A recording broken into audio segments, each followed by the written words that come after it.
You know, when we have a couple that come together, generally the Prophet ﷺ used to advise or seize the opportunity to advise on an occasion where people gathered.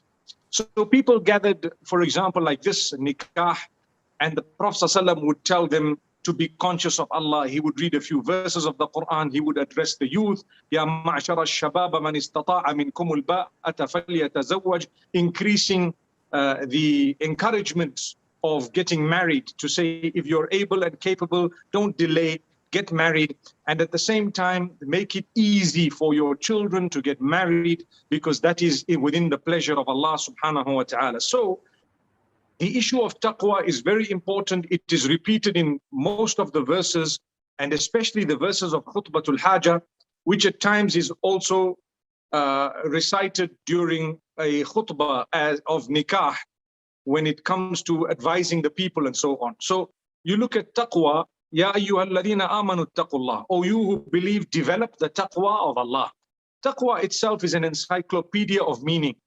And primarily it's developing the correct relationship with Allah, having enough fear that would keep you away from sin, and having enough hope that would make you, turn to Him at all times, having enough love of Allah subhanahu wa ta'ala that would make you do the right things, obey His instruction and command.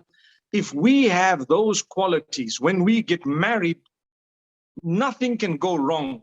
Nothing can actually go wrong when you have taqwa, because taqwa is the cornerstone of everything and everything good. And taqwa is the main ingredient of ultimate success in the dunya as well as in the akhirah.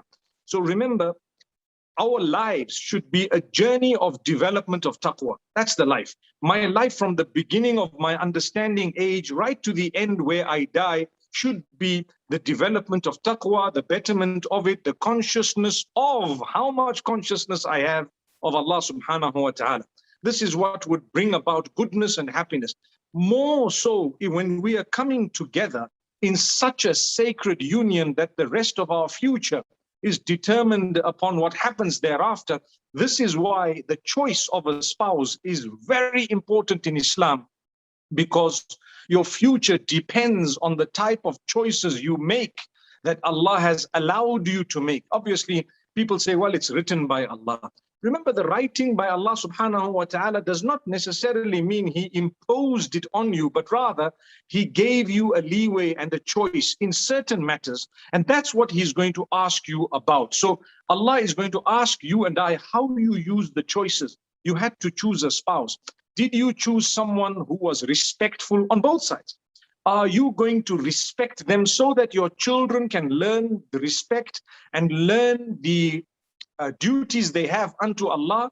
Will you be fulfilling your ibadah together so that your children, your offspring, the families and everyone around you can learn from you, and you can become lil muttaqina imama, you can become a leader of the righteous? If you are not righteous, how will your children be righteous? If you are not respectful, how will your children be respectful? If you don't say the right things with your mouth in terms of dhikr, Quran, goodness, teaching goodness, and even saying words of love and kindness to those around you, how are people going to learn from you? So it's very important to highlight this matter upon the nikah. My dear son and my beloved daughter,